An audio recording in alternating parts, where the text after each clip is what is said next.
Nadia Murad, a former sex slave, taken captive from her school in Iraq as she was watched, and she actually watched her whole family murdered right in front of her eyes by ISIS. Having escaped, she's now fighting against ending human trafficking and sexual violence as part of war. In her fight, she won the 2018 Nobel Peace Prize. Let's listen to her tragic story and realize that it ends in victory for so many. Check it out. Be sure to subscribe and press alert to get new notifications of new success secrets made available on VFN TV. I am excited to be here in the context of understanding what an opportunity we get to connect and encourage you, the listener, those that are viewing us, and today to talk about Nadia. Yes. Nadia Murad, a Nobel Peace Prize winner. 2018 Nobel Prize Peace winner. And I think about, if you remember back when ISIS began to do their evil plotting and things that were going on, killing and murdering, and they were running everybody out of Iraq to the northern parts of Iraq. They ran part of the people in Iraq to Mount Sinjar. You may have remembered. We saw it on our television screens. We talked about it on VFN TV. We brought it up about what was going on, and our hearts just went out. I remember one particular picture I put on my wall to never forget, the children in Sinjar, as the CBN caster was sitting down with them and talking to them, and they'd seen so much murder, so much evil things taking place. I mean, you see people today talking about evil taking place in the Middle East. It's like, listen, it was much more horrific than you ever seen before. They were crucifying Christians, people that wouldn't convert to Islam. They were actually, killing them, killing the men, killing the sons, and they were taking the women, and they were taking them and using sex trafficking, literally trafficking in the women, forcing them to marry into the soldiers of not even soldiers, just wild, evil Islamic terrorists. And they were trafficking and selling them. Well, Nadia was part of that. Yeah. And you know what? She dedicated her life. She's going to explain just right now about what it was like, this tragedy. But also, she didn't let it just become a victim of this. She put a fight out to be able to stop it, and she became a Nobel Peace Prize winner for that very thing. Let's join in Nadia right now. My name is Nadia Murad. I'm from Sinjar, from the village of Kocho in Iraq. Although we were Yazidis, I loved all the faiths.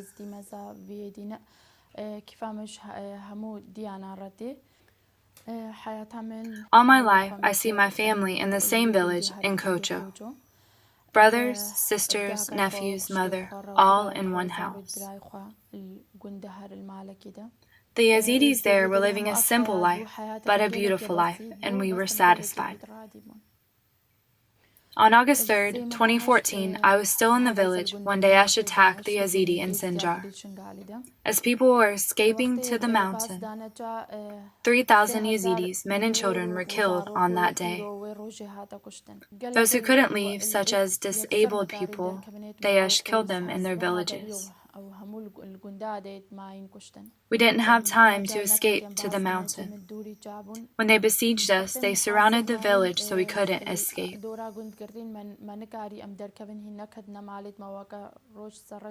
Men in the village were telephoning. They were asking for help so that we could escape from the village. But we didn't get help from any side. The Emir of Daesh came and spoke to the head of our village. You have 3 days to convert, or we will kill all of you. Daesh, hundreds entered our village and gathered all of us inside the school. The goal of Daesh in coming, they told us when they came, we want to wipe the Yazidi from the face of the earth. They took our possessions, took our mobiles, took our IDs. They took our jewelry, including our earrings. Then they separated and took out the men while we were in this school. My brothers were taken with the men. They were killing them, and we women and girls were seeing them through the windows. They took us to Salah. In Salah, again, they separated us into unmarried girls, boys, unmarried women, elderly women. They separated 80 elderly women from us and they killed them in Salah. And my mother was among the 80 elderly women killed in Salah. The boys, they took them to their training sites. We were 150 girls, aged 9 to 25 or 26. They took us away in buses that night. They took us to Mosul, to one of their centers, where there were hundreds of girls. They didn't kill us because they wanted to rape us. I tried to escape from the first man, but before I could get through the window, he caught me. Anyone could rape us. They were selling us and renting us. We never expected to be able to escape because there was Daesh wherever we looked. But I escaped with the help of a family in Mosul. That family. Honestly, I didn't expect that there was anyone who would help us. Nobody helped us until that day. Of course, it's a big thing, and I'm honored today. David Cameron in Parliament mentioned my name and my community.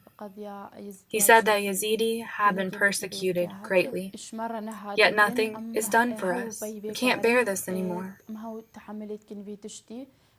I want serious action, not just words. And I want international protection to be provided for us. Rescue our girls and women and recognize what is happening to the Yazidi as a genocide. Thousands are missing, and 27 mass graves have been discovered. They have not been looked at yet. In the camps, our people in their thousands go hungry. Those held by Daesh for a year and several months have endured.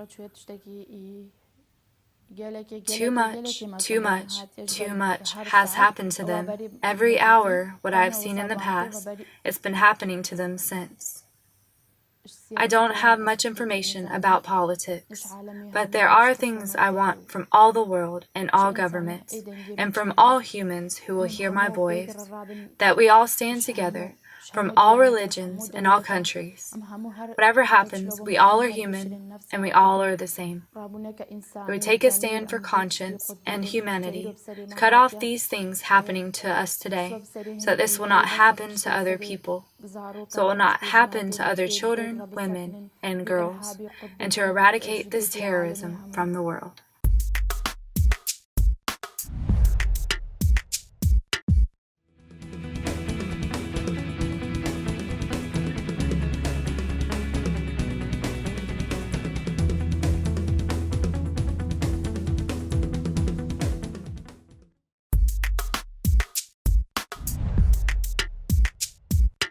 Nadia Murad. You think about that. You're having your family, you're living your normal life, and just suddenly somebody comes in because they have this evil belief that they have somebody they're listening to that's going to kill you if you don't convert to their religion, and they're going to kill your dad and kill your brothers and kill everybody that's 80 years old or older. They're going to take you because you're a woman, and they're going to take you and rape you, rent you, sell you. And they're going to take your little brother from 9 years old to 16 to 18, and they're going to train him how to do the very same thing to some other young girl. This is what was taking place. This is what previous administrations seemed to wink at. This is when we were shocked, as we were watching the Middle East needs to be organized. This is when we were watching Christians beheaded and people who weren't Muslim enough being destroyed and people being crucified on crosses. And we're crying out. If you were with us over the years, you heard us crying out. Well, she's not just, that's what we cried out for. Yes. And she made it. And now, because she fought, she said, shouldn't be so. This should not be part of war. You shouldn't be raping children, raping women, and doing this. This is evil. And now, not only did she make it, not only did she survive, but she got recognized for her fight. She says, I don't know about politics, but this has to end. This is evil. And so she became the Nobel Peace Prize winner for 2018 because of her fight.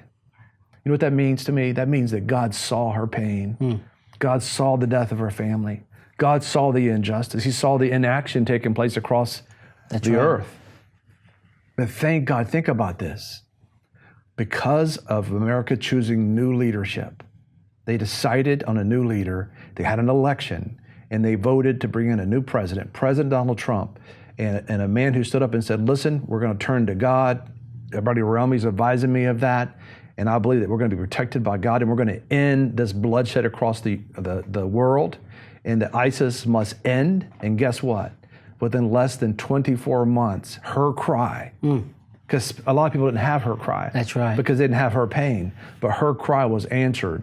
You might not be appreciative of what God has done, but she appreciates the leadership and a military that goes out and instantly, within a short period of time, eliminates what the previous administration thought tolerated and thought you can't do away with it. It was being used as what it was, as a militant force to force people into behavior to reorganize the Middle East. But God stopped it all. She was the price of it. Her family was the price of it. Many were the price of it. But God heard her cry.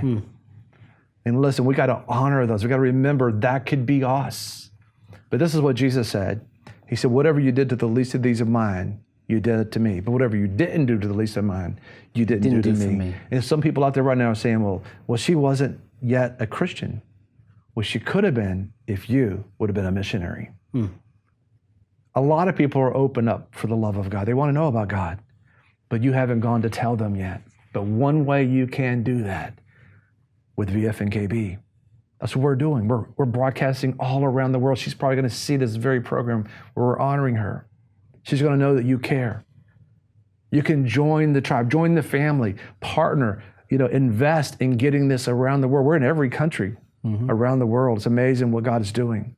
But the whole world needs to know this happened, so it will never happen again. And you can do that by connecting. Go to vfnkb.com and look for connect and donate. So I want to be a part of this. I want to partner with y'all to be able to get this truth out, to get Nadia's story out, and to get the other stories that we constantly put out all around the year.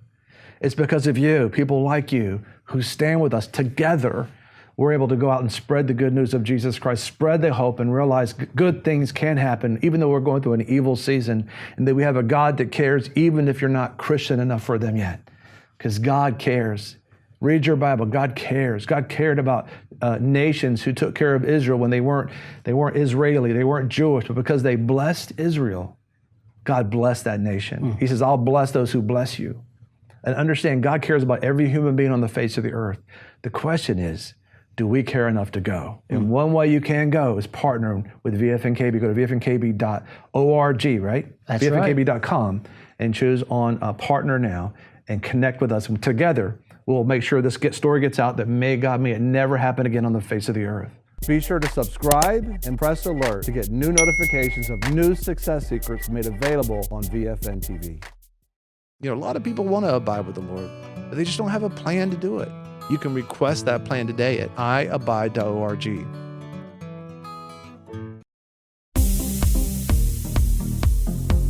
I'm your host, Greg Lancaster, and we're so glad that you've joined us. Don't forget you can join us 24 hours a day, 7 days a week. Download our app and sign up for our newsletter, The Torch, at vfnkb.com. I've enjoyed our time together. God bless.